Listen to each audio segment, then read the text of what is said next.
Good evening! Mas, mabigla ba? Sorry. Pakibaba, medyo wala sa magandang gabi. Ako, magpapasalamat ko na. Magpapasalamat ako dahil sa opportunity na binigay sa akin, Lord,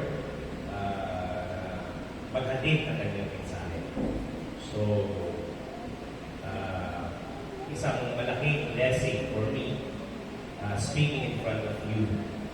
So, sabi ko nga, naway, hindi yung aking salita ang marinig, bagkus yung word ko yan. So, yun ang aking pinapanalangin. So, ngayong gabi, I want to invite everybody to stand first and let's read our text today, tonight. The text comes from Matthew 6:34. So, therefore, do not worry about tomorrow, for tomorrow will worry about itself. Each day has enough trouble of its own. Please be seated.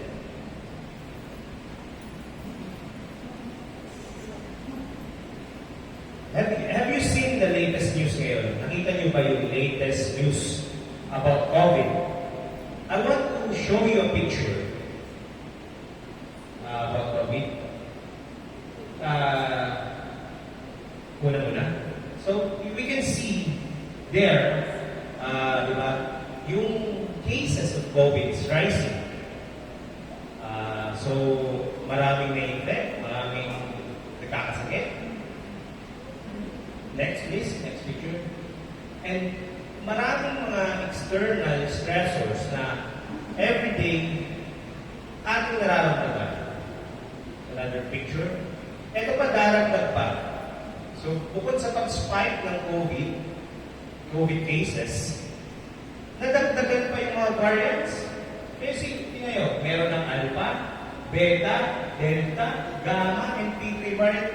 Ang sabi nga ni Pastor Randy, aabot daw ito ng variant Z. So, pag Z na, zombie na. So, yeah. Those picture, when you see that, alam niyo ba kung ano nakikita niyo? We call that a panic button. So, when we see those stressors coming sa atin, we always come to, dumarating sa puntong, pinupok namin yung panic button. Everybody, nagpapanik. Di ba? So, right now, iyan ang nangyayari sa atin eh. So, because of many stressors, yung news about COVID, people are in a state of anxiousness. People are so stressed. Ito pa ang worst. Actually, according to the medical research, alam niyo ba ang anxiety has a long-term effect sa body? It triggers and causes so many diseases. In short, stress and anxiety shortens your life. It disrupts your activity. It disrupts everything around you.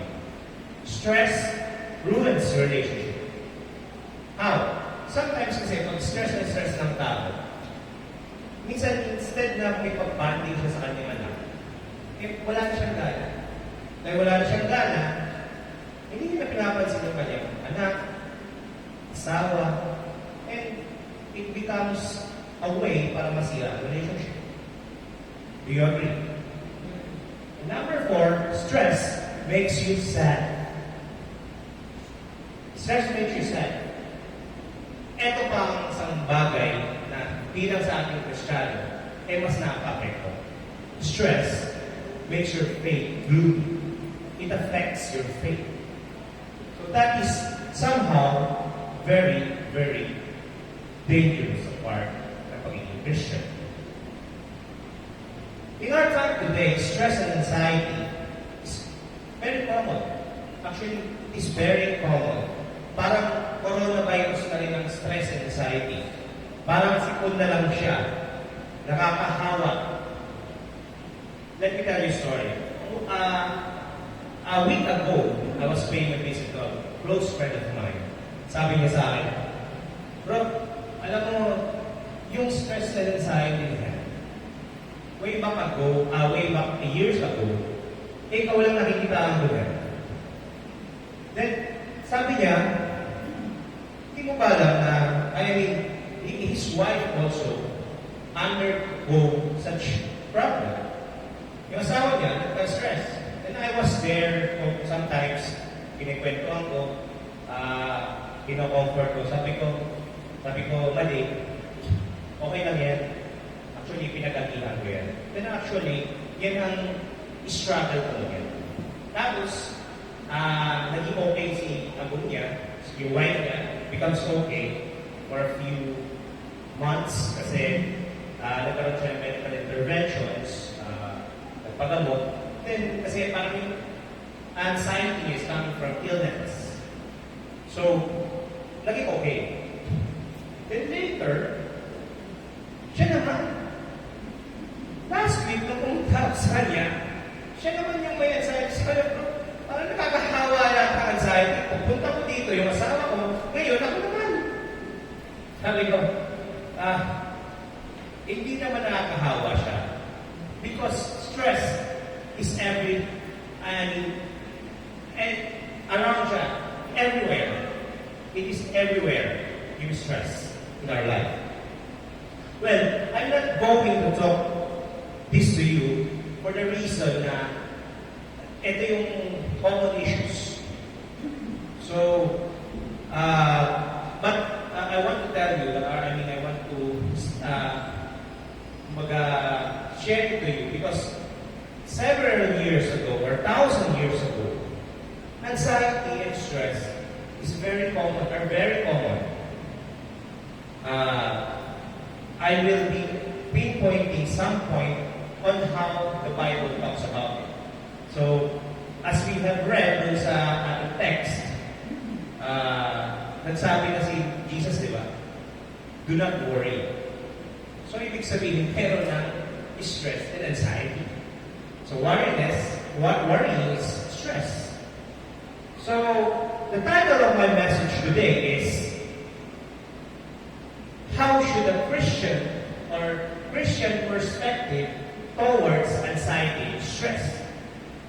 What should be paano natin i-handle? How do we see? So, our text is taken from Matthew 6:34. Let me give you a background. So, ito yung last verse ng chapter 6. Ano ang connection natin dito sa pag-aaralan natin ngayong gabi? The text simply implies that people are worrying too much, especially sa mga nangyayari sa mundo ngayon. Sabi ko nga, yung stress are everywhere. Kaliwat kanan. So, mga stress or bagay na naghahatid sa pag-aalala natin sa ating buhay at sa ating kabuhayan. The background of this text, I'll give you a background of this text. This text was during the Sermon on the Mount of Jesus. To give you a short background, Sermon on the Mount is a collection of saying and moral teaching ni Jesus Christ, and mostly important siya dahil sa ating mga Kristiyano, isa siyang mahalagang doktrina ng Christian discipleship.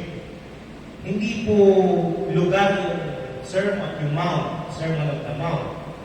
So, it was believed that it was held sa mga hills or burol. Doon nagtuturo si Jesus Christ. And this was the time also na itinuro ni Jesus Christ ang 9 Beatitude.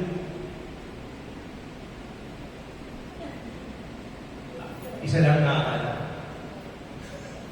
So, tinitingnan ko kung nakikinig kayo or nagbabasa kayo ng Bible. Actually, the Beatitude is 7.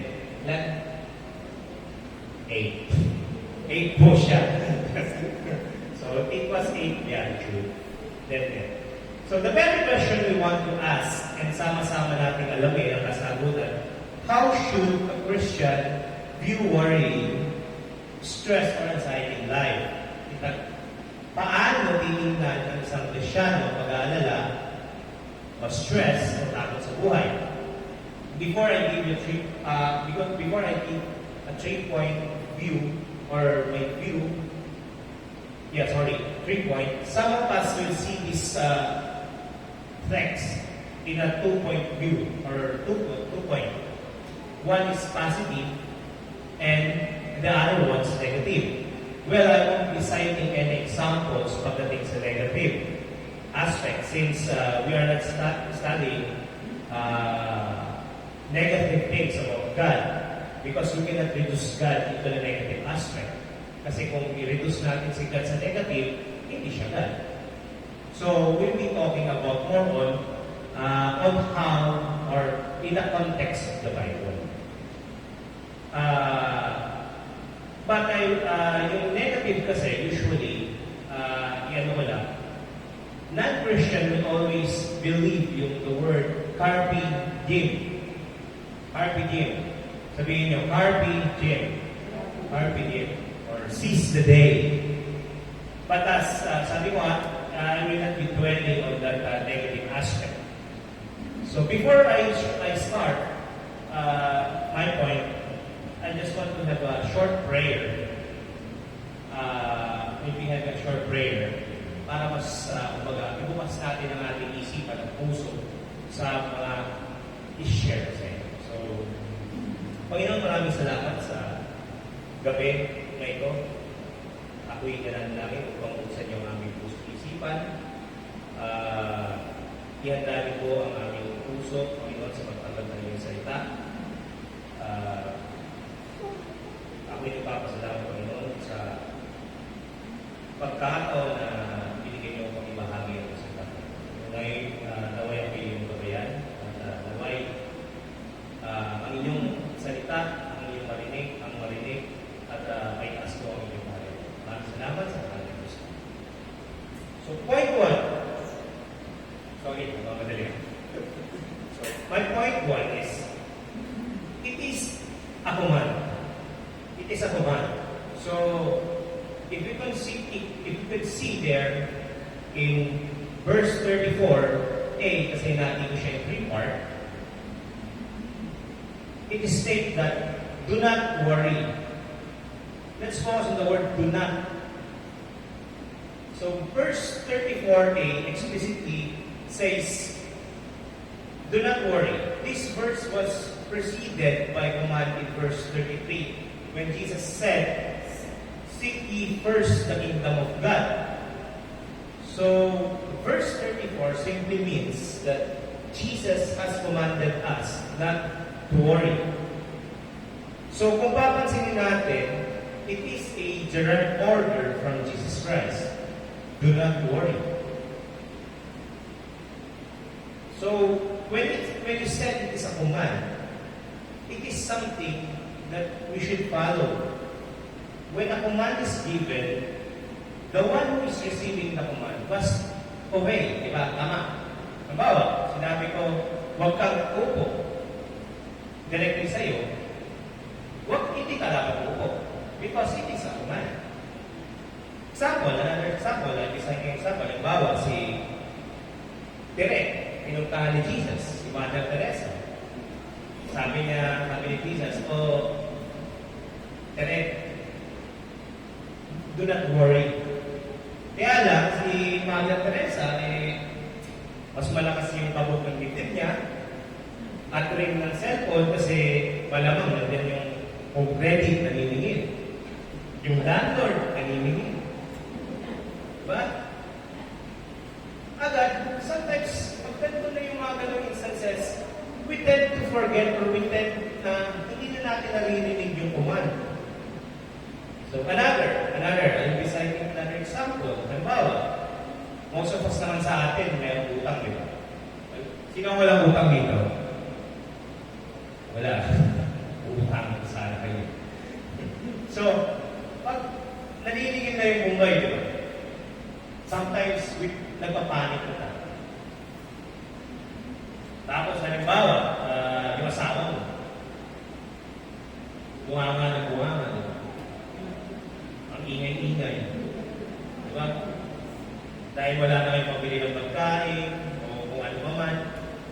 Pero hindi ko no personal experience kasi yung asawa ko napakabait at napaka-supportive. Minsan hindi ko naman yun na sinigawan ako or napakabait ng asawa. So it simply means that when those things or those worry is mas umaapaw sa inyo, hindi nyo na naririnig yung command of Christ na do not worry. Bakit di mo naririnig? Yan ang magandang question. Bakit hindi mo marinig si Christ? Simply, it's a simple, minsan sasabihin natin, di ba, as a Christian, lagi naman ako nag-midweek. Madalas na, nagsisimba ako, linggo ko, maghapon pa. Tapos, meron itong ministry. Diba? May ministry ako. Nasa music ministry ako. Halos na, ubusin ko ng buong ministry. Pero, tapos kiniklaim mo, close pa kayo, Lord. Diba? Close naman kami ni Lord. Ano bakit? Nag-aalala pa rin. Maybe it's because sinasabi mo lang, kiniklaim mo na close kayo. Eto pa, si Lord nasa lang. Ganun kayo, close. Di ba? Kapatid, we have to check our hearts first. Kasi baka kiniklaim mo lang na close kayo. Pero, ito, Lord, nagsisimba ka, meron kang ministry, nagsisimba ka lagi ka dito, pero wala ka namang malalim na relasyon. Several times dahil ko na naririnig to, I know, you familiar kayo dito. My sheep knows my voice. Diba? So pag sinasabi mo yan, most probably you have a good relationship. So kapag in times of troubles or panic, hindi mo naririnig yung sinasabi ng Lord na do not worry, maybe hindi mo siya kilala. Sinasabi mo lang na kilala mo siya.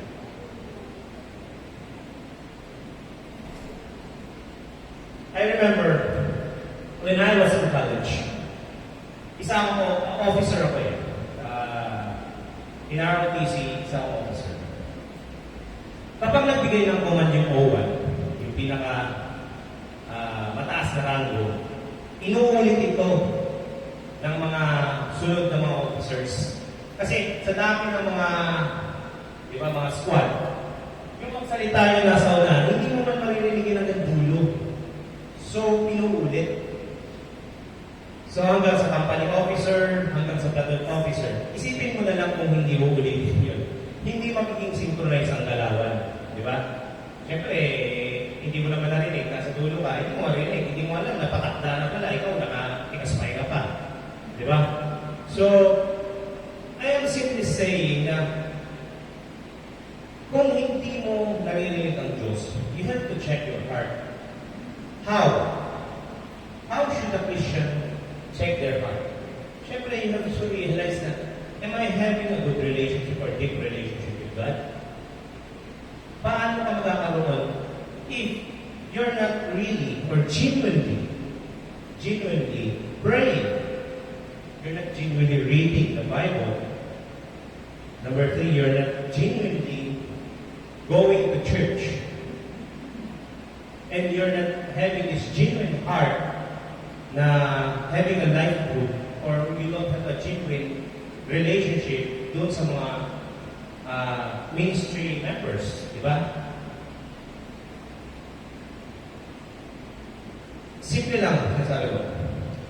I want to reiterate the point. You have to hear the God's command. Remember always that if you really know God and He gives the command to not worry, it simply means we obey. If we don't obey, ibig sabihin, you have a problem. It's either hindi mo siya narinig or morning.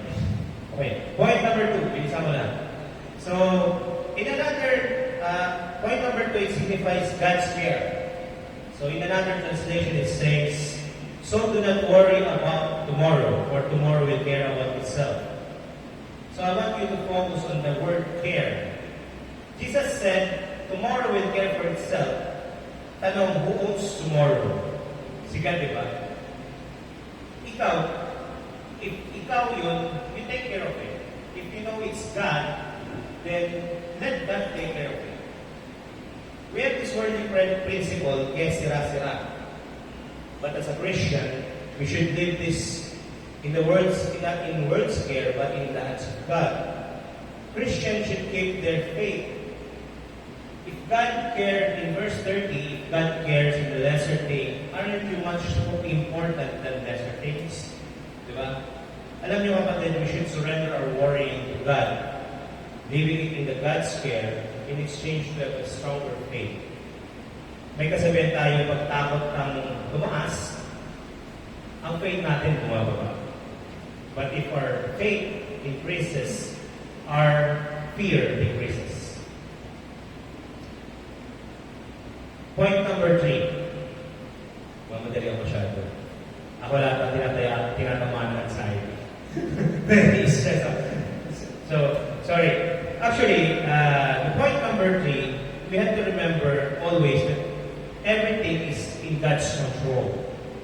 Jesus simply saying to the audience when he said, Matthew 6:34, each day, yung last word, each day, back to 6:34, each day has enough trouble of its own.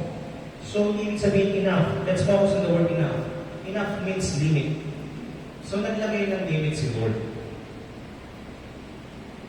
Our loving God will never give you a burden you cannot carry. Ang Diyos, hindi ka bibigyan ng pasalin na hindi mo kakayanin. Wala namang magulang, di ba, nagbigay ng isang bagay sa anak na hindi niya kaya gawin, di ba? Tama? Halimbawa, ikaw magulang. Bibigyan mo ba ang anak mo ng gawain na hindi niya kaya? Siyempre, hindi. So, it's the same with God. As a children of God, we should always remember that God will not allow us a burden in life in those we cannot carry. Parang ganito lang yan. Sabi ko kanina, walang matinong magulang ang bibigay ng gawain na hindi niya kaya. Hindi kaya na. So if you know God and you know Him well, dapat wala ka sa sitwasyong nag-worry. Ngayon, simple lang, kapag worried ka, lagi kang anxious, ang ibig sabihin doon, you don't know God personally. Wala kang personal at malalim na relasyon sa Kanya. In my conclusion, people by nature worries about a lot of things. It is normal because we have an emotion and feeling. Fear and anxiety, according to science, are driven by hormones in the brain. So normal naman pala. Oo, normal. Yung pag-aalala, normal yun. Pero pag sumobra, kinain ka, hindi na yan normal. According to Tim Keller, an American theologian, sabi niya, worrying is a kind of big idols. Worrying hinders your true worship to God. Whatever that hinders you to obey and worship God, that is idolatry. They are so-called big idols. So, pag nag-worry ka pala, dalawa na kasalanan mo. One, nag-disobey ka. Second, you committed adultery. Idolatry. Hindi adultery, sorry. As a Christian, we are not exempted, but Jesus already taught that and already warned us ahead of time that we shouldn't worry about these things, what we will wear, eat, and drink. As written in verse 25. Alam na ni Lord to, kaya in advance, He already mentioned it in the Bible several times. He warned us several times about not to worry. As I end, mga kapatid, bago ko ginawa ito, sinishare ko sa inyo. Ako talaga muna kinusap ito. Actually, as papunta kami dito kanina, grabe na yung aking anxiety. Kasi hindi ko alam, baka late na ako. So, ako mismo ang kinakausap nitong ginagawa. For almost 2 years, ay binubugbog ako ng tao. When I was making this manuscript, the enemy keeps on taunting me para akong binubuli. Sabi niya, ikaw ba mag-share ng anxiety, binugbog kita ng 2 taon. Mga kapatid, stress and anxiety is contagious. It will eat you if you allow it. The only way is that to fight it alone. You need God here. You need your brothers and sisters here. You need the family of God here as your backup. And always remember, God is sovereign. Yan po ang ginawa ko. I always put it in mind that God holds the future. So why worry? So the answer to the question, what should be your view or perspective towards stress, worry, or anxiety in life? I will leave it to you. You should be the one personally to answer that.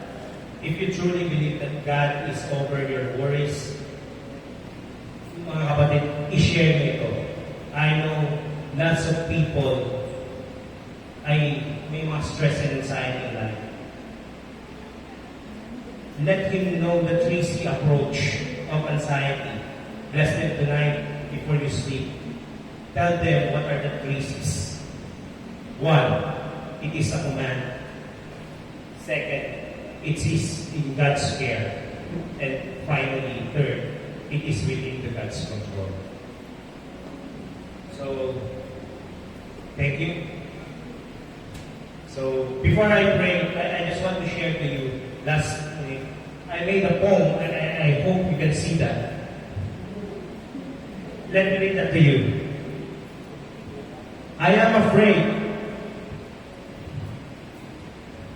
It is a line that faith is indispensable. I believe that faith is not strong enough. Stop thinking that courage comes from God. I never doubt that my fear is stronger than me. I will never agree that faith is important to me. I tell you this, faith in God will strengthen you. But this is not true for me.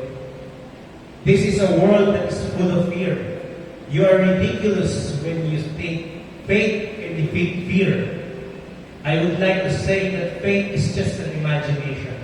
I just don't admit that faith in God will free you from fear when the rest of the world is afraid.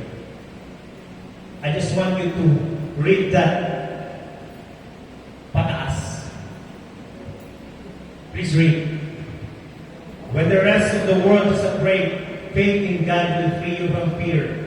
I just don't admit that faith is just imagination. I would like to say that faith can defeat fear. You are ridiculous when you think this is the world that is full of fear. But this is not true for me. Faith in God will strengthen you. I tell you, faith is important to me. I will never agree that my fear is stronger than me. I never doubt that courage comes from God. Stop thinking that faith is not strong enough. I believe that faith is indispensable. It is a lie that I am afraid. When I believe God, He reversed everything. Before, lagi akong takot. But now, I am free from fear. Because we have a loving God. We have a powerful God. And He can change everything. Nasa baba ka ngayon, tomorrow nasa taas ka. Thank you. Solid day of glory.